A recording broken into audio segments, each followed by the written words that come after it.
welcome to episode 279 of School Librarians United. I am your host, Amy Herman. This podcast is dedicated to the issues and challenges school librarians face every day.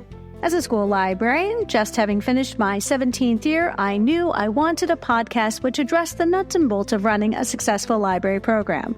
I don't claim to have the answers, but I hope that this is a platform to share resources and exchange ideas. Now is a perfect time to mention that all the ideas and opinions expressed in this podcast by myself, my interview guests, and listeners who reach out to the podcast are our own and do not reflect those of our school districts. When incorporating research, I always make sure to cite my sources. So whether you are a novice or a veteran school librarian, this podcast has something for you.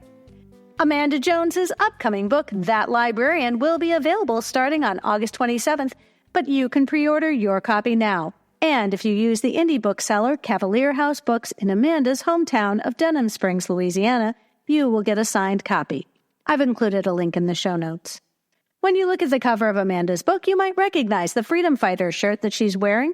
She reached out to the designer Christy, who then designed a line of That Librarian apparel, as well as That Librarian flair, such as a bag, sticker, and mug. I love that we can all be that librarian who advocates for our library and our students' access to the books. You will find a link to this online store in our show notes. Please note that 15% of the proceeds go to the Texas Library Association.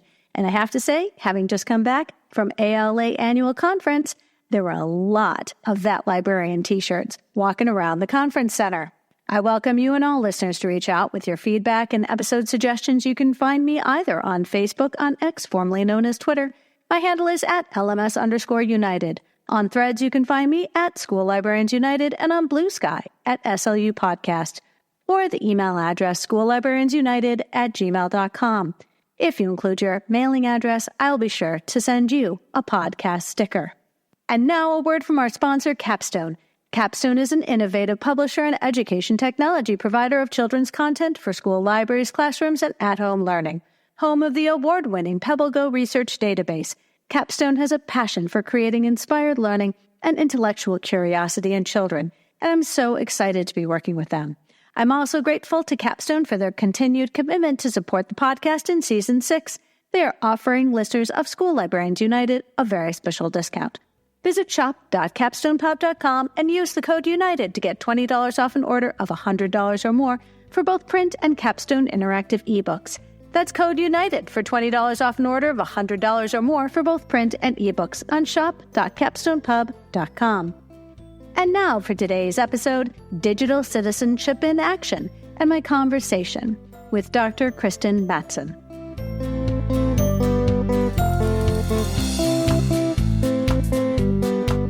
Dr. Mattson, welcome to the podcast. Thanks for having me, Amy. Dr. Mattson, Kristen, if I can call you Kristen. Please. We've met before. You traveled to Detroit by train, and you presented a pre-conference workshop to school librarians in March of 2019 at our McCall. It's the ISTE affiliate, and you came in a day early for that pre-con. I was so excited to meet you. You have a better memory than I do. I love how you remember that I took a train, but I did, from Chicago to Detroit. It's a nice straight shot. And, you know, when you're on the train, you get to work and nap and have a cocktail while you travel. So I did have an excuse to introduce myself because you needed a clicker for your presentation. I did. And your memory is good. I was your fangirl. I sat in the front row. I love it. I was watching carefully because it was like, I want to do what you're doing, like going to other places and presenting and giving workshops. And I was like, okay, I'm watching everything you're doing and how you're setting up for this workshop.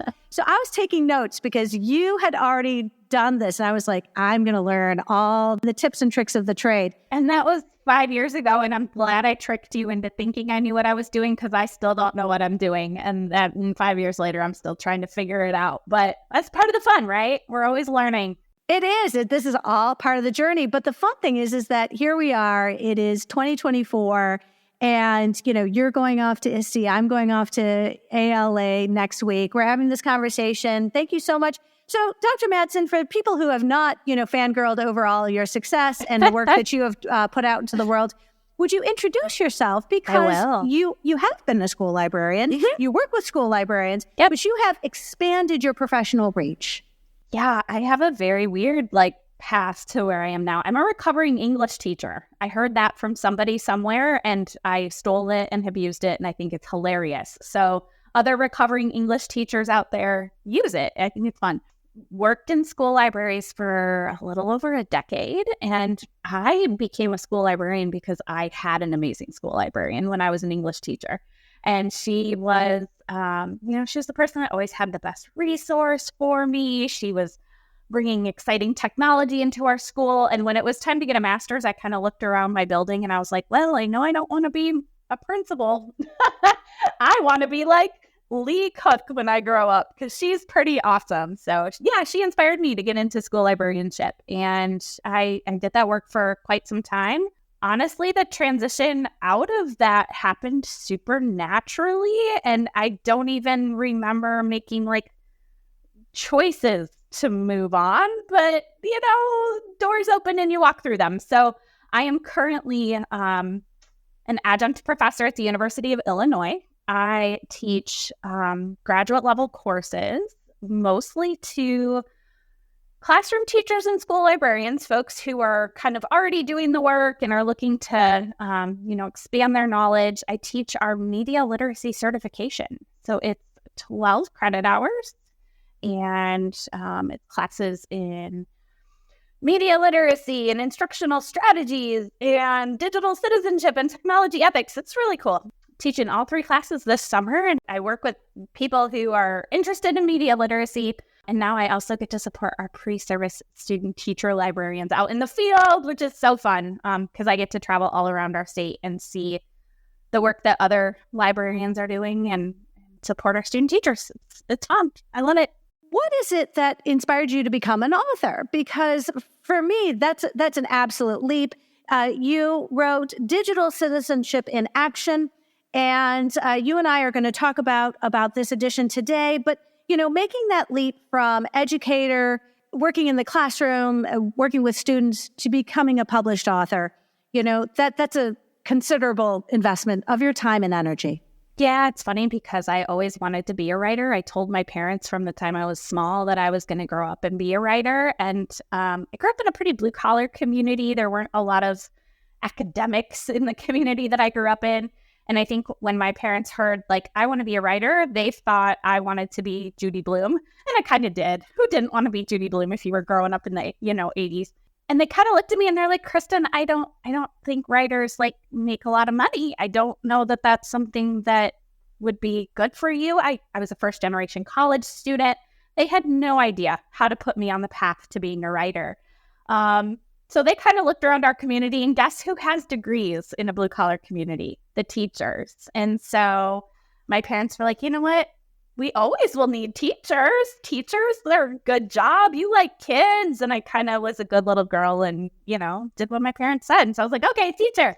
But I got into writing more, recently in this vein while I was doing my dissertation. And I was researching digital citizenship curriculum for probably a lot of the reasons that your listeners get into any of this stuff. You're kind of told by an administrator, hey, your job now includes teaching digital citizenship, right?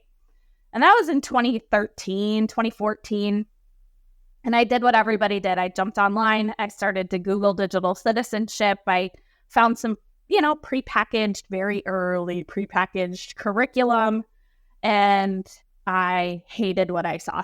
I was like, oh my gosh, I cannot bring these lessons into a school when all they do is talk about how scary the internet is. Everything that existed in 2013, 2014 was, don't talk to strangers online. You're going to get kidnapped by a stranger online. Don't talk to that creepy guy in his mom's basement. It was all just very fear driven. And as a librarian, I am always about empowering people, right? So I went ahead and did my doctoral work in that area. And it's kind of been my thing ever since. But the writing actually happened totally by accident. Like a lot of things in my professional career, I was speaking on a panel about digital citizenship. And someone in the audience said, I love what you had to say. do you have any plans for lunch? Can we chat over lunch? And we did. And that person happened to be on the ISTE books team. And she's like, have you ever thought about writing a book? And at the time, I was like up to my neck in dissertation work. And I was like, yeah, lady, I am writing a book. It's like 250 pages. It's called a dissertation. And she's like, well, what about a book for teachers? And when I did my doctoral work, I knew that I did not want to just live in academia.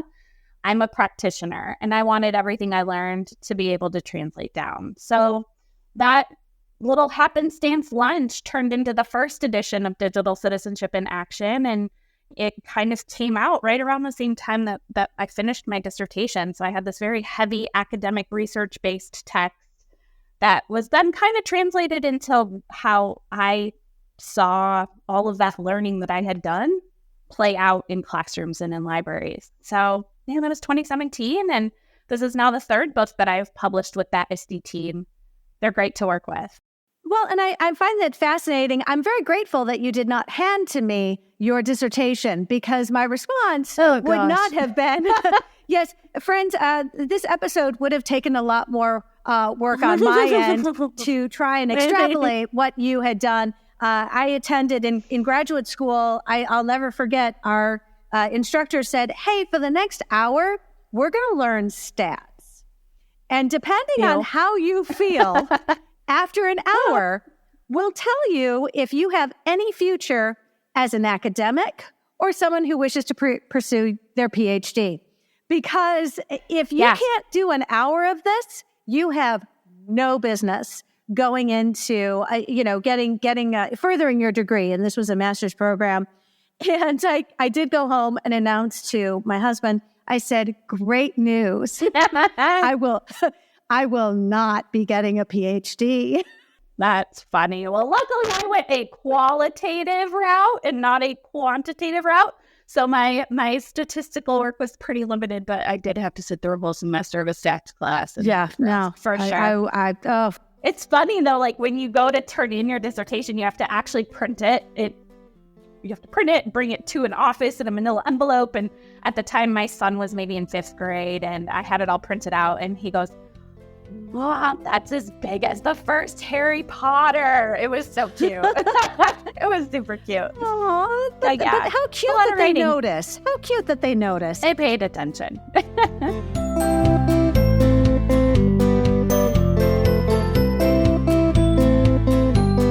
This book is actually the second edition. It is. It's come out 7 years after your first edition.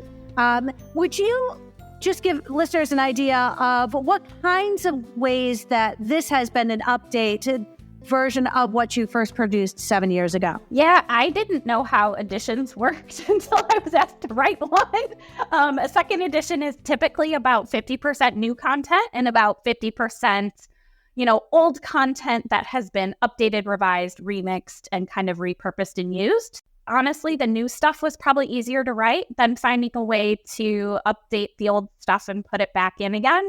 Because 7 years later, I'm just a different writer than I was. So it was a little bit of like cringy moment. Like, oh, that's how I wrote 7 years ago. But the big changes, the first edition, I was really just trying to suggest to people a different way to teach digital citizenship. I was really trying to change the conversation from that, no, don't, scaring the heck out of kids, which is what we were doing for a while, and really was trying to encourage people to, actually let your kids practice some of these skills in the classroom, bring some technology in and show them how to be digital citizens.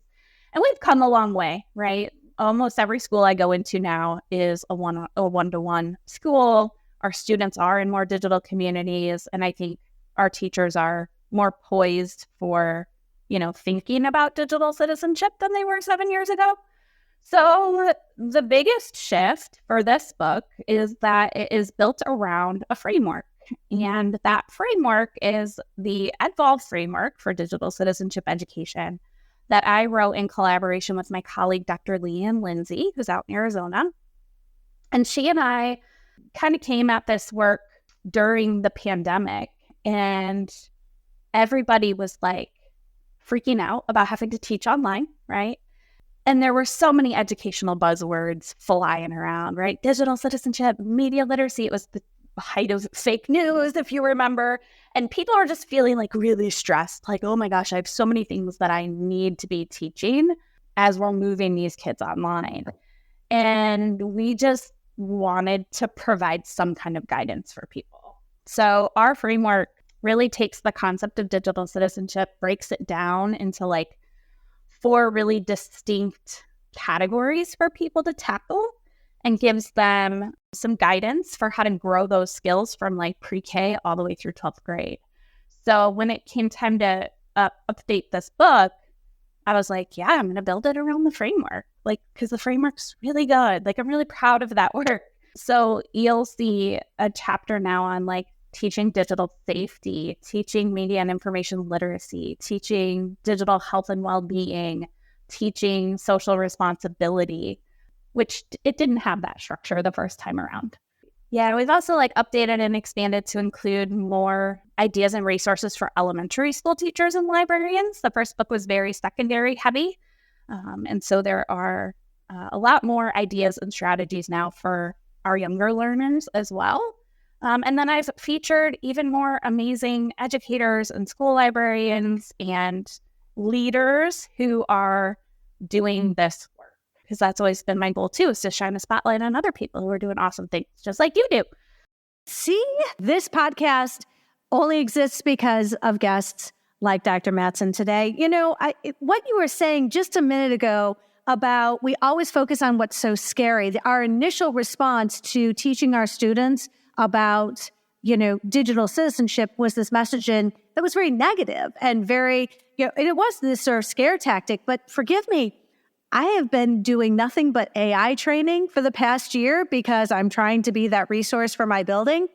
And there is very much the initial response, the very early response, not this year, but last year to AI was, how do we block it? How do we prevent this? How do we prevent our students from accessing, you know, ChatGPT? And it was very preliminary, and our gut response, exactly. It was very, very 1.0. And we're going to talk about that in just a second. It was very much very like, what do we do to keep our students away from this technology?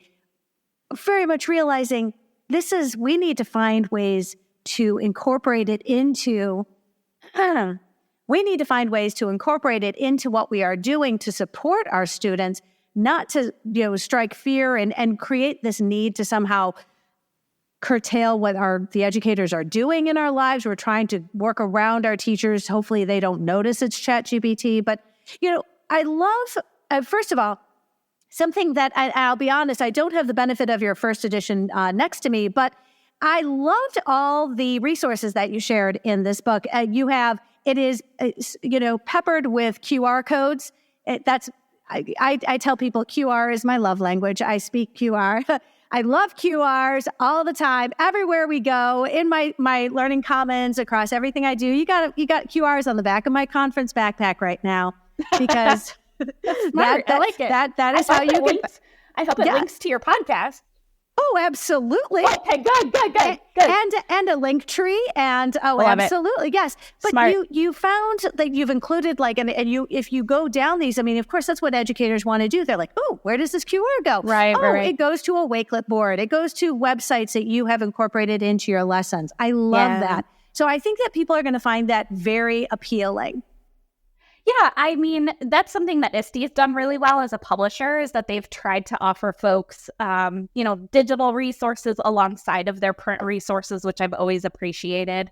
I also just like that it's an opportunity for people to grab onto what's meaningful for them, right? Because this book is written for K-12 educators. If I'm a middle school teacher, some of it's not as relevant as others. But the QR codes, the online resources, the Wakelet boards, the book lists, it really does allow people to grab onto something that excites them and go down that rabbit hole a little bit further. So you started to talk a little bit about the don'ts. I really enjoyed this evolution of digital citizenship. You go from a 1.0 to a 2.0. We're currently in the 3.0 of the do's, the don'ts, and our current status, which I do love, called, does anyone really have any answers? And again, you could create something very similar when it comes to our response to AI. Absolutely. adults want to protect kids. It's just in our nature. And when we don't feel like we have a grasp on something fully, our instinct is to be like, hold on, kids, let the grown-ups figure it out first. And that was early digital citizenship stuff. It's definitely early AI stuff. But we had this really big pendulum swing, I would say, 2018, 2019, when all of us educators jumped into social media and we found each other on Twitter, we found each other on Instagram, and we were like, this is amazing. We have these communities. We get to share our voices. And we kind of were like, why are we telling kids to stay off the internet? This place is pretty cool. And once we figured it out, the pendulum swung really far. And it was like, let's teach kids how to brand themselves, and let's create a Twitter account for our second grade classroom and get our students tweeting. And like most pendulums, right, they go really far one way and then they kind of center back in the middle. And I think that's where we are right now in this 3.0, as more research has come out and said, you know what, maybe social media isn't the best thing for kids. We're seeing high rates of anxiety, depression. We're having, disengagement in schools, and maybe this push of all the technology all the time wasn't the right push either. And so we are kind of settling back into this place of hey, we don't really know. We don't really know what's best yet.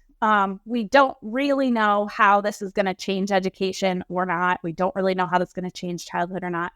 What I continue to tell folks, whether I'm talking about digital citizenship or I'm talking about AI, is, we're all figuring this thing out together. I was recently at a Future Ready conference in Nebraska, and our keynote speaker was Amanda Bickerstaff. She works for her own company, AI for Education. And I loved her keynote address. She said, guys, AI is not an education topic, right? Every major sector of every company and everybody is right now going, what is this AI thing? What is it going to do for us, for our company, for our work? And she reminded us that they're all trying to figure it out. We're all trying to figure it out. Everybody's figuring it out together. And when I talk about digital citizenship 3.0, which is kind of this, we're all figuring it out together, I'm really trying to encourage teachers to invite kids into that conversation. They're figuring it out too. Let's invite them to the conversation. Let's help them figure it out together. So my favorite, tagline when I go and talk to teachers, and, there's fear, there's trepidation, and for good reason, right? I remind people that critical thinking will never go out of style. That we might have debates about teaching handwriting, or we might have debates about teaching keyboarding, or we might have debates about numerous other pieces of our curriculum, right? But critical thinking will never go out of style. And if we can invite our kids into the conversation around their technological lives, around AI, and say, hey, we don't know. Let's play around in the gray areas together.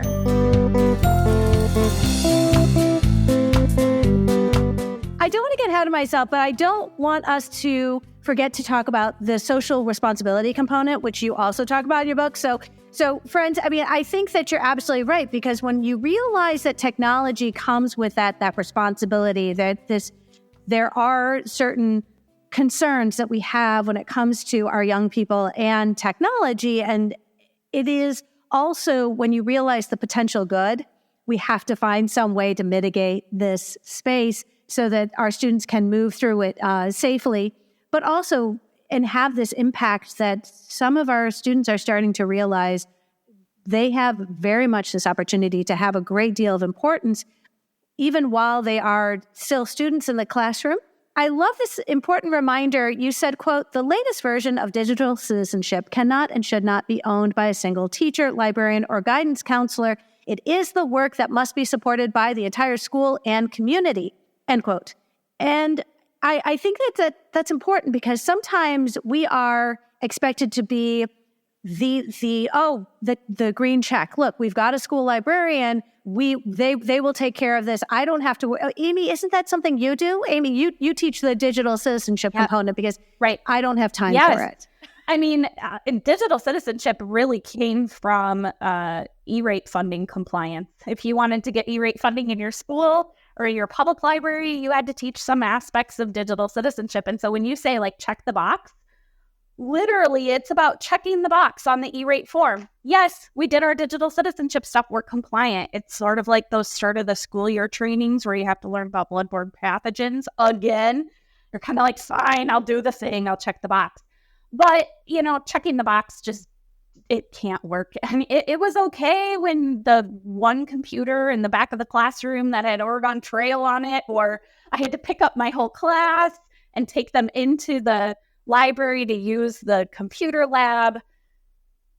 We're living in technology now. Our lives are integrated with all of this stuff. And so, yeah, it cannot just be something that we talk about when we go to the computer lab with the librarian, or something the guidance counselor comes in and reminds us when we're applying for colleges, right? Clean up your social media presence. The colleges are looking.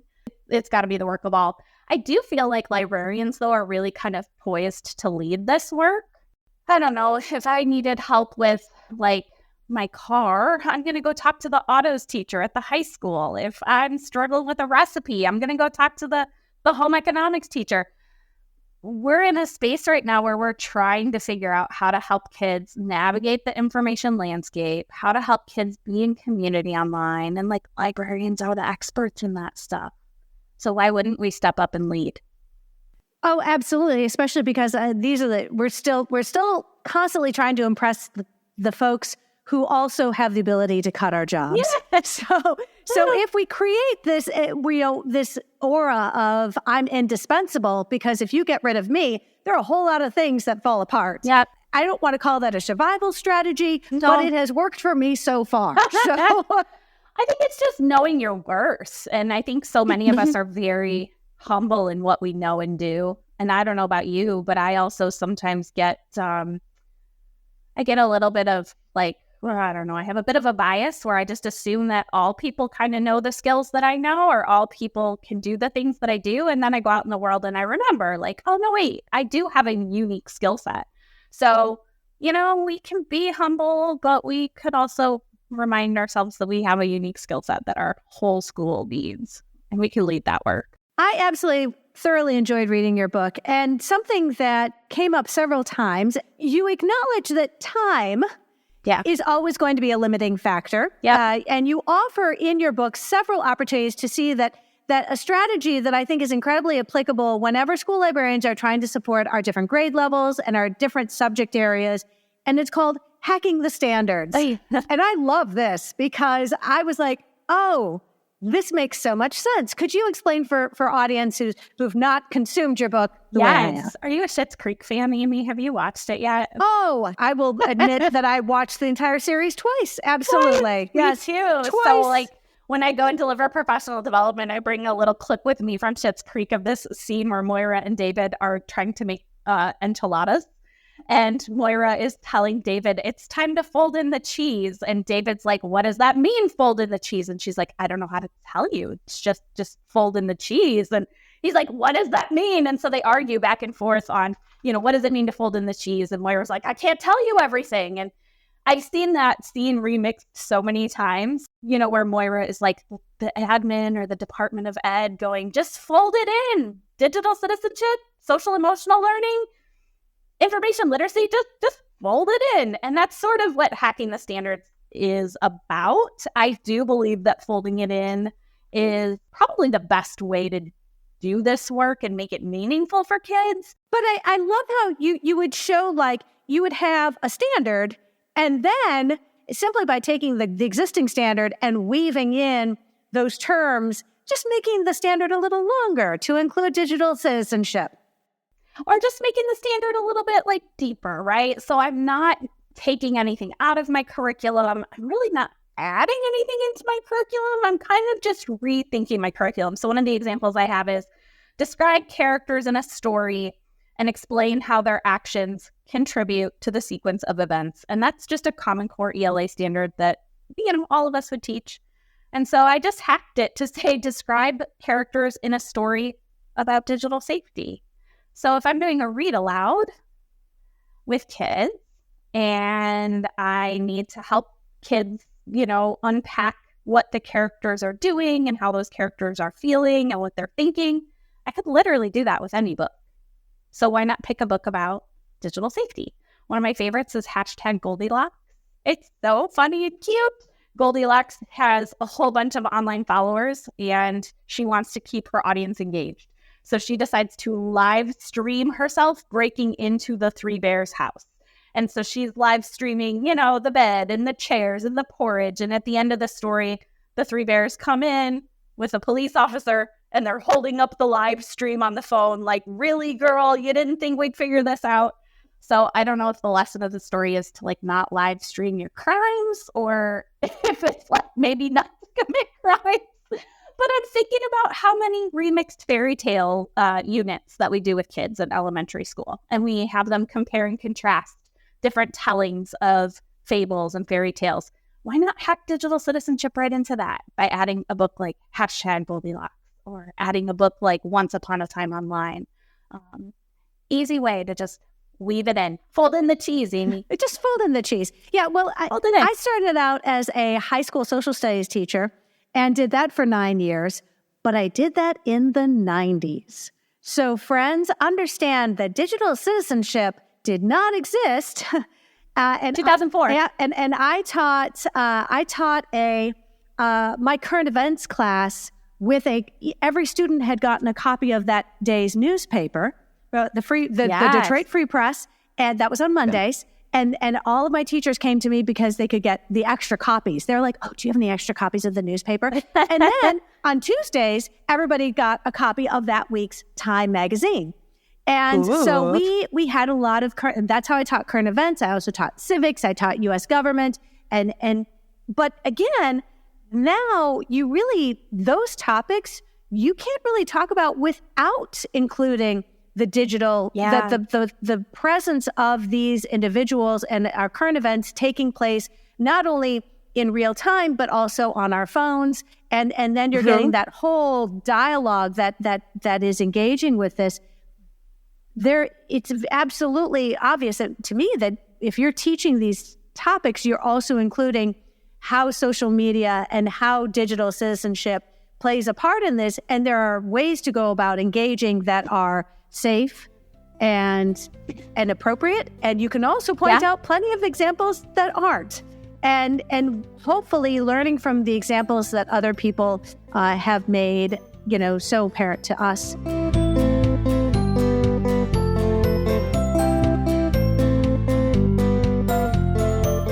I am married to a high school social studies educator. We sometimes talk shop and we sometimes collaborate on some things together. And one way that we've hacked digital citizenship into his high school social studies classroom is through inquiry and through debate. His kids have always had an expectation of, being able to do basic research skills, consider multiple sides of an argument, put a position out and defend that position. And again, you could teach those skills with any topic. One of the topics that he and his students talk about is privacy versus security. And traditionally, that debate would launch with a question of, should the principal be able to search student lockers? And in the 90s, kids had a lot of opinions about that. No, I don't want the principal in my locker. Yeah.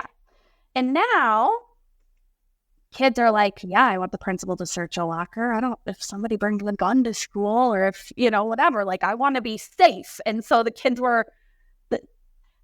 it just wasn't a great example and analogy anymore to kick off the unit. So we changed the question at the beginning of that unit and asked, should Alexa recordings be allowed in criminal trials? And so it's this question of how much of my, personal data should remain personal versus, how much data should be made public in the name of safety over privacy. And kids were so much more engaged in that debate. Or questions like, should a classroom teacher be able to go through your cell phone? We're not necessarily changing the skills that we're teaching to kids. We're not necessarily changing the content area. He's still able to talk about Supreme Court rulings around privacy versus security, but updating those examples that you're using in the classroom is a great way to just hack digital citizenship right in. Kristen, I love that you also included some common mistakes and best practices of integrating digital citizenship into our programs. Because as somebody who read this and said, oh, guilty, things that I need to avoid, and what can I do instead so that I'm not sort of caught in when I have an audience of 31 students who clearly know everything, and as the adult, I know nothing. But it does bring back this idea that right now, like, I am not a digital native, and my students all are, but increasingly their teachers are also digital natives, which is interesting because generationally, like, that's changing very quickly. So, yes. I think one of the biggest mistakes that I see, and I work with parents too quite a bit, but one of the biggest mistakes that I see is like, well, if it's on a screen, kids know what to do.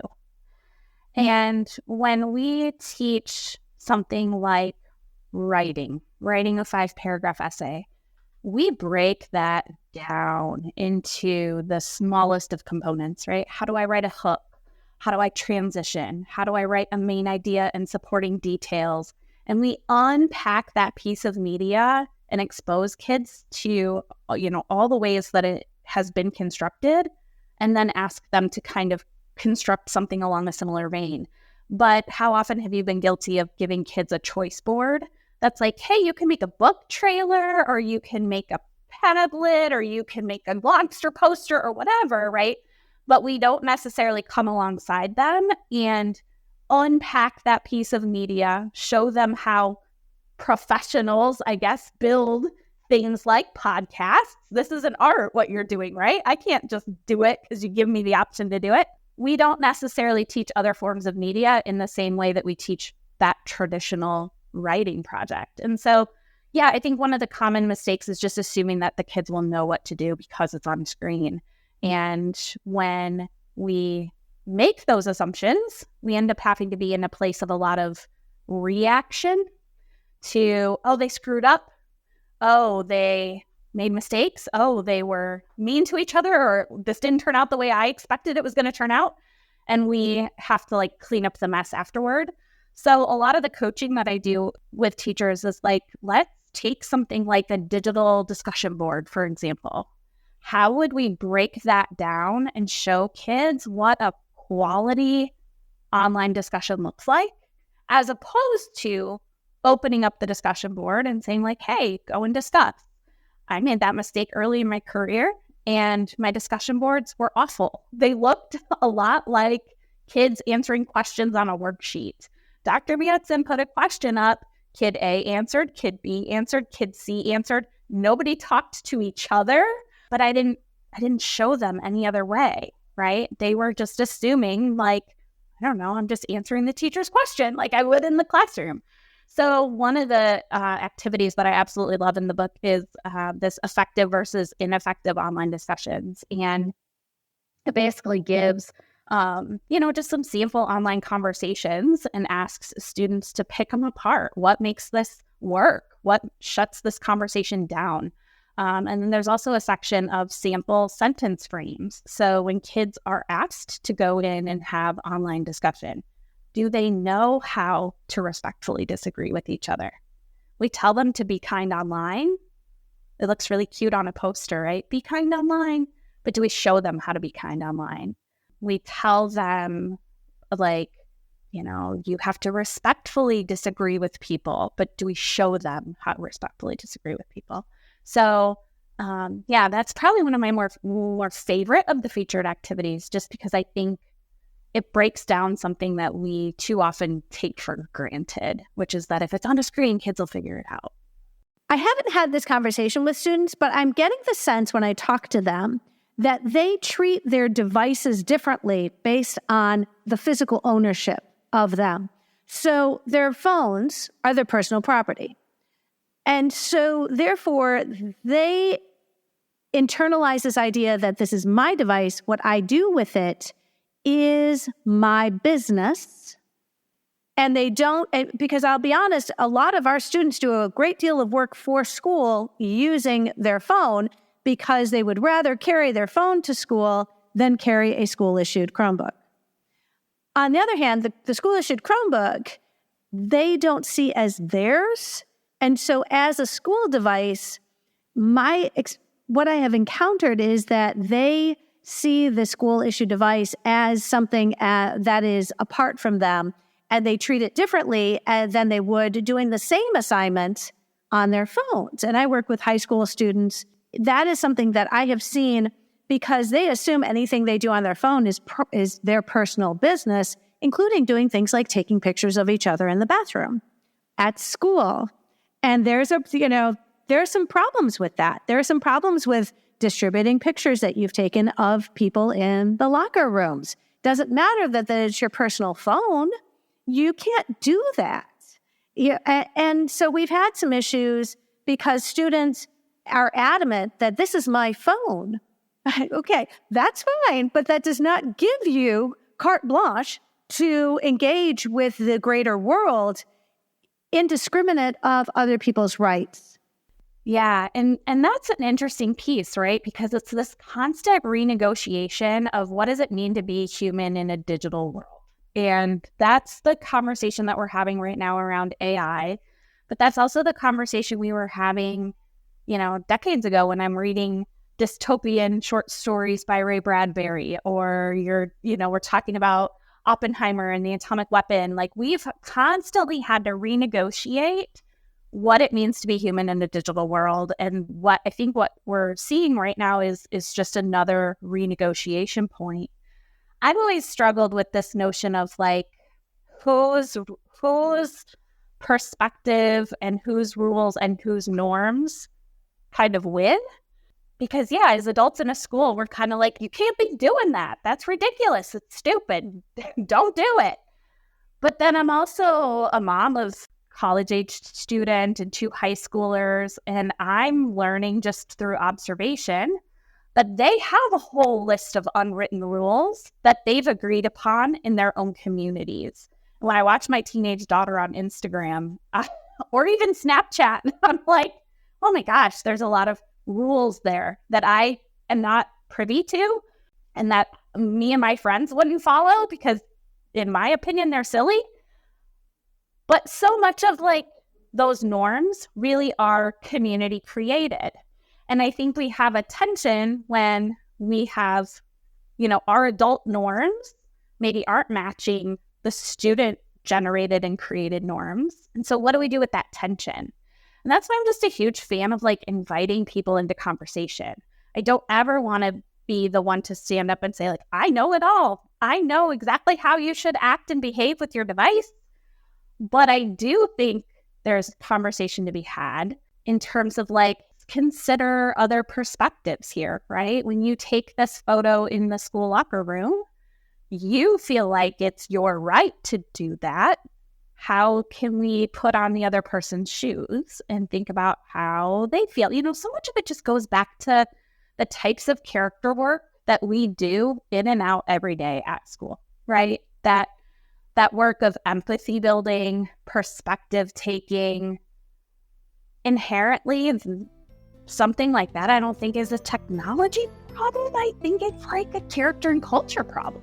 And so you have to think about like, what are we doing to address some of the root causes too?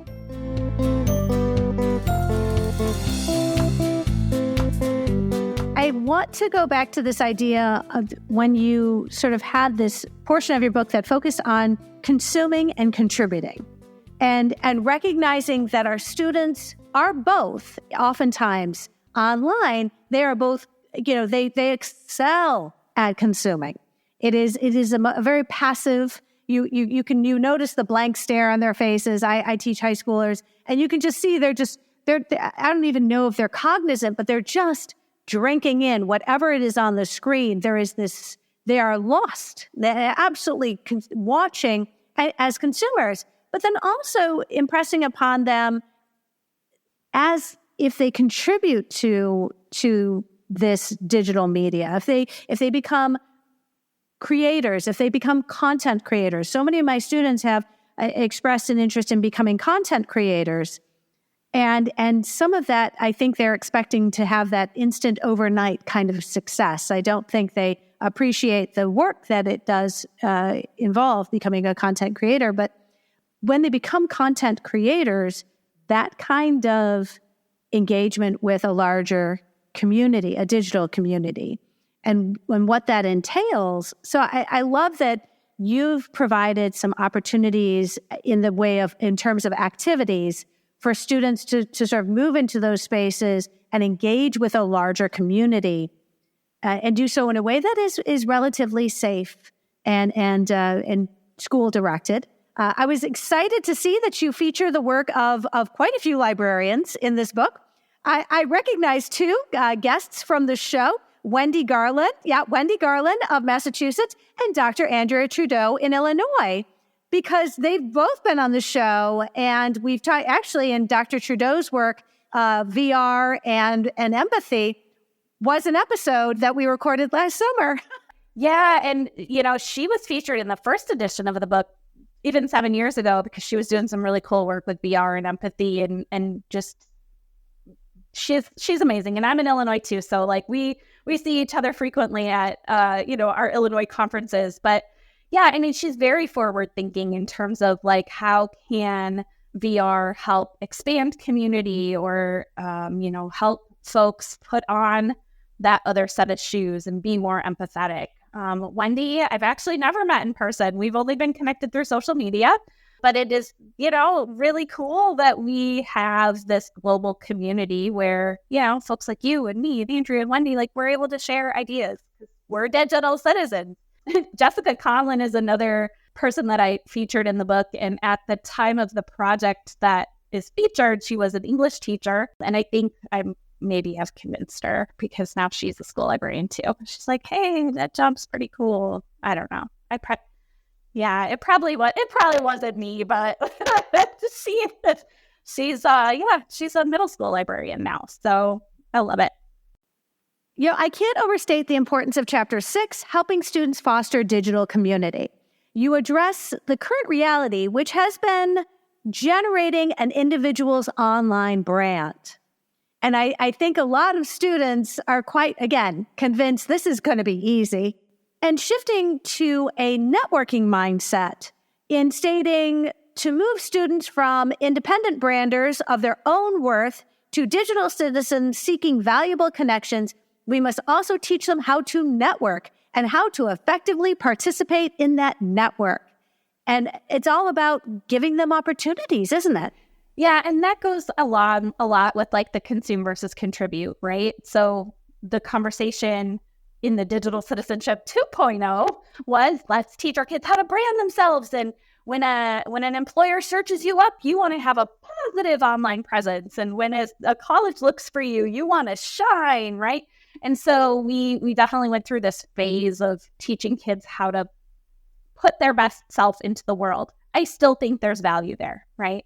But you and I aren't talking because I put a shiny nickel out into the world. Like, you and I are talking because we've been connected professionally through our work, through our shared love of librarianship and education, and all the folks that you've featured on your show, and all the folks that, I connect with often on social media.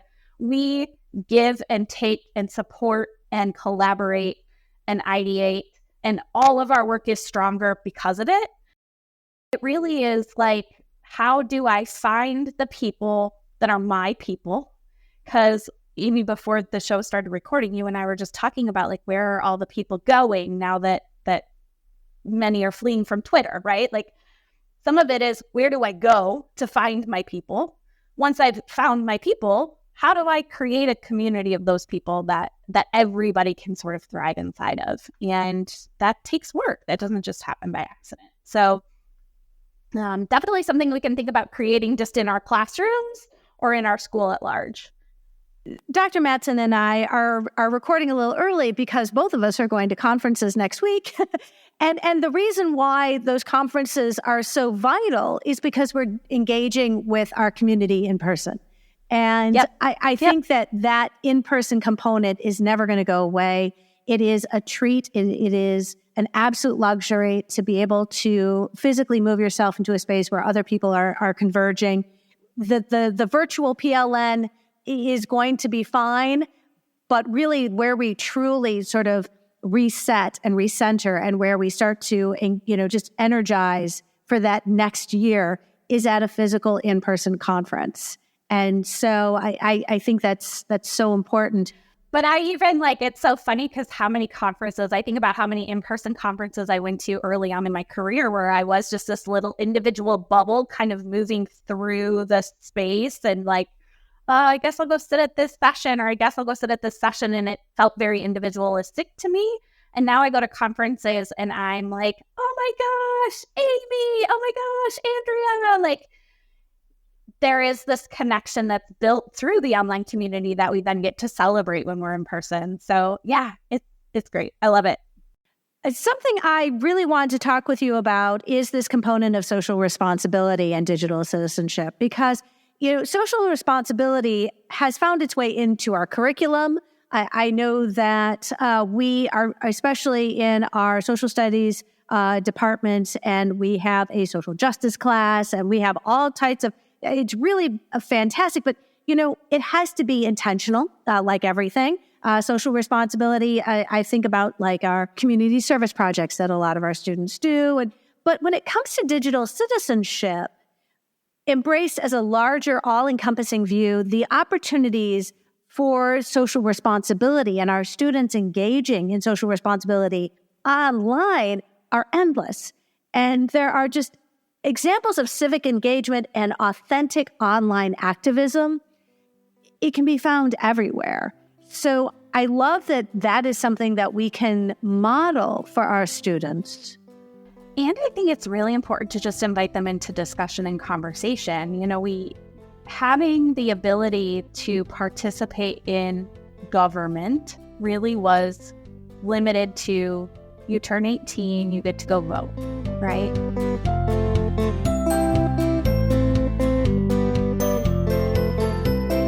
Again, my husband, I'll shout him out all day long because he's doing amazing things with his students. We did a debate in his class about online activism and whether or not it was an effective form of activism. And really asking questions about things like, does a hashtag like hashtag never again or hashtag me too, does it actually make a difference? Does the sharing of, content make a difference? And it's one of those gray areas that you can invite kids in to discuss. And, we asked them to do a little reading. We asked them to do a little research, but then we just opened the door for some conversation. And man, kids are freaking smart, Amy. And I heard so many good things come out of that debate where my mind was just blown.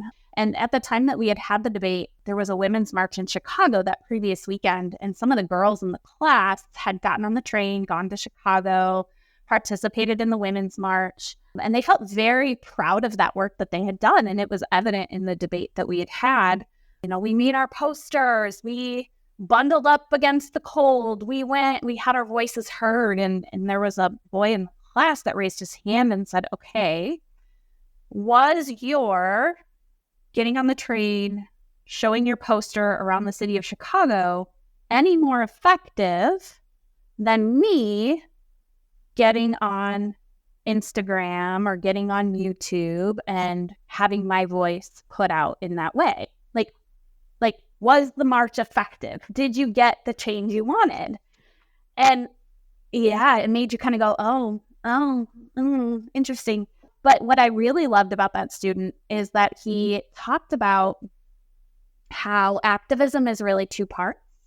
We have the change that we need to make at a legal level, right? At a government-based level, same-sex marriage, finally legalized, all 50 states, however many years ago that happened. He's like, but then we also have the activism that has to happen on a personal level. So even though same-sex marriage was legalized, you still have people in your communities who disagree with it. And he, this really smart student, was like, I feel like the things that I'm saying and doing online, talking about my own experiences, sharing my voice, can help with that second form of activism, which is just changing individual people's mindsets and ideas about how to see the world. And I was like, God, these kids are going to save us. They're going to save us, Amy. I heard a fascinating podcast, and it was talking about the different gens and our relationship with social. And they're talking about Gen Z. And they're like, God help you, do not piss off Gen Z. Because if you piss off, they're coming after you. And the sort of the activism that comes with engaging with Gen Z, and you know, it's palpable. And I'm thinking especially about the shooting at Marjorie Stoneman Douglas, because there were students, survivors of the shooting, and I was very fortunate. Friends, I got to share a conversation with their librarian and their emotional support dog, and it was very, on the one hand, terribly upsetting, but it was also empowering to see the aftermath and how the people move through their grief and through that loss to a place where many of those graduates who experienced the shooting themselves firsthand became these incredible activists who were taking their message about gun access and availability to a much larger audience, and motivated because of their firsthand experience, but also using social media to make sure that they were reaching as wide and as broad an audience as possible. Because I see some of that activism really sort of take hold when you can use social media in a way that is this civic engagement, this social activism that you want to make sure that you reach, that all the people that you can possibly reach. But I also feel that in-person experience of going to a march, I know. Yeah, for sure. It's a yes and, right? Not an either or. It's a yes and. You're right. It's a yes and. But, you know, remember that we are also in perpetual election season. So I think that we, especially here as we are in a presidential election year, are it's sort of inundated with a lot of messaging. But I'm also thinking about those off-year elections. Michigan in 2022 did a great deal to move the needle when it came to the election results because of what was happening, the mobilization that was happening through social media when we codified women's reproductive freedom, and we experienced a blue wave, which hadn't happened in 38 years. In 38 years, the kind of results that I know I particularly am biased with being here in Michigan, but those kinds of transformative, that impact on who went to the polls that year was very much directed by a larger group that was sort of really pushing this message online. Yeah, well, and how many of our high school civics classes are still teaching kids to write a letter to their senator, call your representative, when our kids are able to DM their representative, and so sometimes my digital citizenship work isn't about adding a class to your school. It's not about adding a lesson to your library curriculum. It's about looking at the existing curriculum that we have across K-12, across content areas, and going, how do we need to just update it all to be relevant in the world that we're currently living in? I do want to go back really quickly to the Parkland shooting, though, because those kids were really applauded for their abilities to mobilize and to speak intelligently and to be a voice for the rest of their classmates, and folks really applauded that. X Gonzalez, who kind of continued to go on and be an activist in that space, wrote a really interesting piece for The Cut, and I actually put the link in our notes in case you want to take a look at it, Amy. But X really talks about how difficult it was to be an online activist on their social and emotional health. And so as we start to think about, empowering kids with these skills and strategies to engage in the civic sphere, we also have to kind of think about the downsides to some of that too, and make sure that we're preparing them for all of that. X got a lot of hate on social media, a lot of hate, and it was very, very difficult for them. And so I think it's just, worth kind of thinking about, as we do all of this work, social and emotional learning continues to be very important. Another great place to hack digital citizenship in, by the way, is in your social and emotional learning lessons, because I have to be self-regulatory and I have to be a good decision maker in my classroom, but also online. I have to have all those SEL skills online too. So hack it in there. But yeah, we all are figuring it out together. And if I could encourage folks to do one thing, it's to just invite people into the conversation. Invite your students into the conversation. They will blow your mind every time. I promise. They're so smart.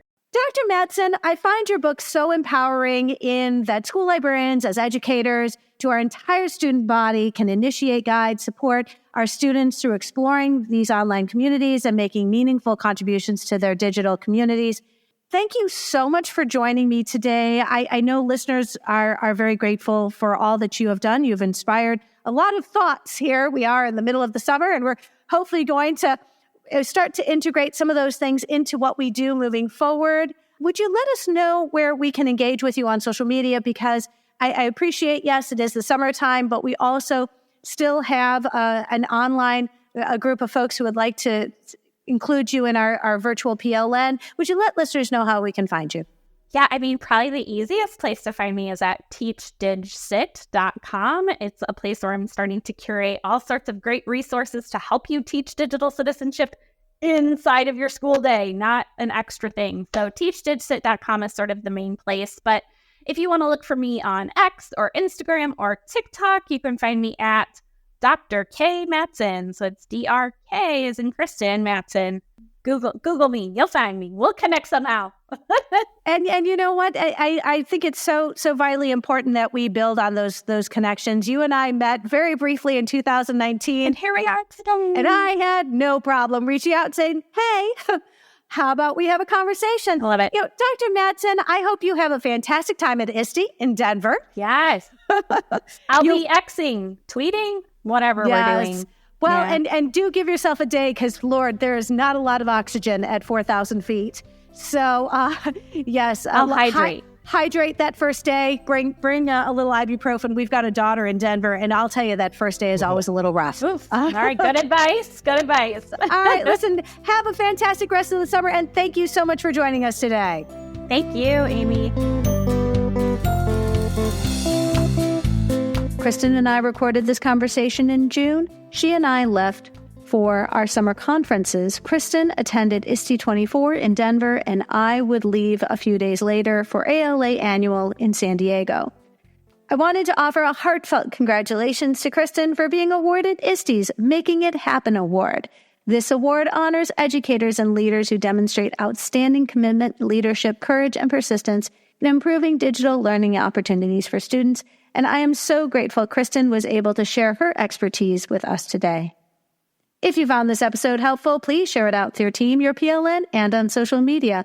Be sure to follow on your favorite podcatcher so you'll never miss an episode. And if you really like listening today, consider leaving a review wherever you listen to podcasts. Reviews help others find us. Use the code UNITED to take advantage of Capstone's generous $20 discount off an order of $100 or more. See the link in today's show notes. And because I am in full podcast mode and recording all summer long, you can be sure you will have an episode next week. The topic will be I Survived, Year 1 District Librarian, and my conversation with Sarah Smith. I hope you will tune in.